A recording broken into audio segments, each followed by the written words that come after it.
ఓం నమో భగవతే వాసుదేవాయ. నరసింహకృష్ణ తెలుగు భక్తి ఛానల్కి స్వాగతం. భాగవత కథాశ్రవణం ఎక్కడ జరుగుతుందో అక్కడ భగవంతుడు శబ్ద రూపంలో ఉంటాడు. కావున ఈ వీడియో ద్వారా మనం చెప్పుకుంటున్నటువంటి భాగవత కథాశ్రవణం వింటున్నందుకు, మీకు చెప్పినందుకు నాకు భగవంతుని యొక్క కటాక్షం సంపూర్ణంగా లభిస్తుంది. కావున ఈ వీడియో చివరి వరకు తప్పకుండా చూడండి.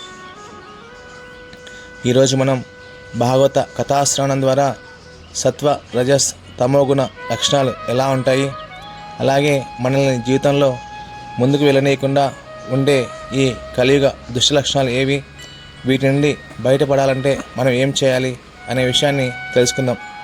దీనికి నారదముని ఒక అద్భుతమైన సమాధానం ఇస్తున్నాడు. పరమాత్ముడైన శ్రీహరి భౌతిక ప్రకృతి గుణాలకు అతీతుడు. ఆయనకు ఎవరు శత్రువులు కాదు, మరి మిత్రులు కూడా కాదు. ఈ ప్రపంచంలో సత్వ, రజ, తమో అనే 3 గుణాలు ప్రతి మనిషిలోనూ ఉంటాయి. సత్వగుణ లక్షణాలు జ్ఞానం, శాంతి, ధర్మానికి దారితీస్తుంది. మరి భగవంతుని యొక్క గుణం ఏమిటో మీకు తెలుసా? భగవంతుని యొక్క గుణం విశుద్ధ సత్వగుణం. అంటే భగవంతుని గుణాలు అన్నీ దివ్యములే, మరియు అవి అన్నీ సంపూర్ణంగా ఉంటాయి. అసురులు తమోగుణం మరియు రజోగుణ ప్రభావంలో ఉండి భగవంతునికి వ్యతిరేకంగా ప్రవర్తిస్తారు. ఉదాహరణకి రామాయణంలో మనకు ఈ 3 గుణాలకు చెందిన వ్యక్తులు కనిపిస్తారు. సత్వగుణం విభీషణుడు, రజోగుణం రావణాసురుడు, తమోగుణం కుంభకర్ణుడు. సో ఎవరైతే సత్వగుణంలో ఉన్నటువంటి విభీషణుడు మనందరికీ తెలుసు, మంచి పేరు ప్రఖ్యాతులు సంపాదించాడు. రజోగుణం మరియు తమోగుణం లక్షణాలు ఉన్నటువంటి రావణాసురుడు మరియు కుంభకర్ణుడు చాలా గొప్పవారైనప్పటికీ ఆ యొక్క గుణాల యొక్క లక్షణాల వల్ల వారు తమ జీవితాలను నాశనం చేసుకుని అపకీర్తిని సంపాదించుకున్నారు.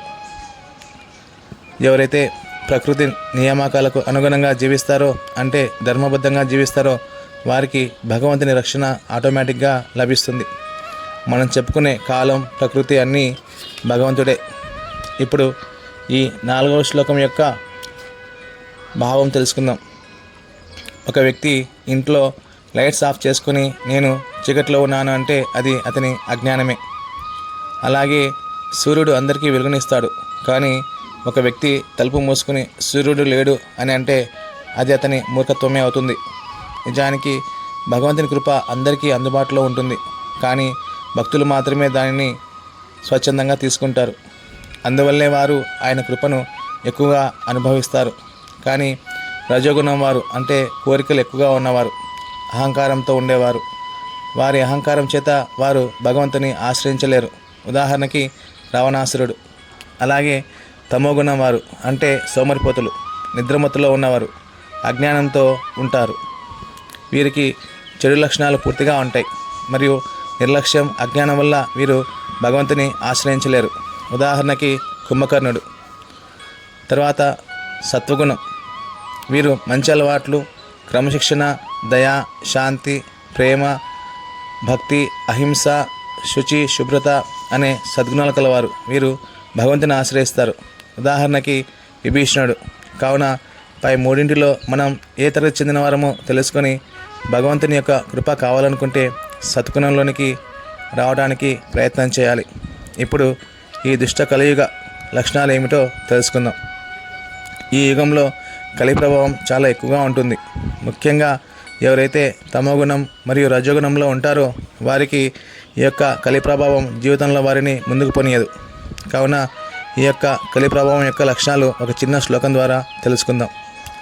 ప్రాయేణ అల్పాయుషు సభ్యకలో అస్మిన్ యుగే జనాః మందాసు మందమతయో మందభాగ్యః ఉపద్రుత. ఈ యొక్క భావం తెలుసుకుందాం.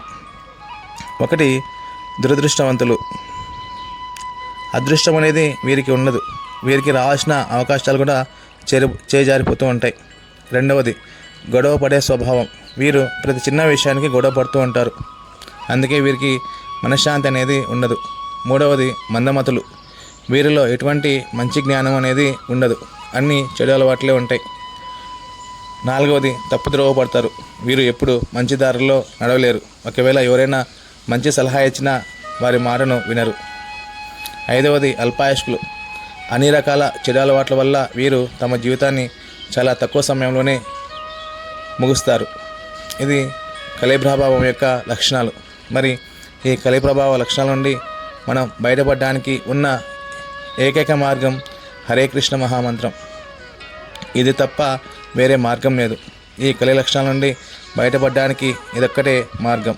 ఎన్నో పురాణాలు, ఇతిహాసాలు, వేదాలు ఎన్ని తిప్పి చూసినా ఈ కలియుగంలో మనిషి ఆనందంగా జీవించాలంటే ఈ హరే కృష్ణ మహామంత్రం ఒకటే దారి. కావున ప్రతినిత్యం హరే కృష్ణ మహామంత్రాన్ని ప్రతిరోజు భక్తి శ్రద్ధలతో వింటూ పలకండి. సంతోషంగా జీవించండి. భగవంతునికి ఎంత ఎక్కువ సమయం కేటాయిస్తామో అంత ఆనందం మనకు లభిస్తుంది. రేపటి రోజున మనం ప్రతిరోజు ఆనందంగా ఎలా జీవించాలో, దానికి ఎటువంటి కార్యక్రమాలు చేయాలో తెలుసుకుందాం. ఈ భాగవత కథాశ్రవణం మీకు నచ్చినట్లయితే మరియు ప్రతిరోజు వినాలనుకుంటే ఈ నరసింహకృష్ణ తెలుగు భక్తి ఛానల్ని సబ్స్క్రైబ్ చేయండి. వీలైతే లైక్ చేసి ఈ జ్ఞానాన్ని 10 మందికి పంచండి. జై శ్రీమన్నారాయణ.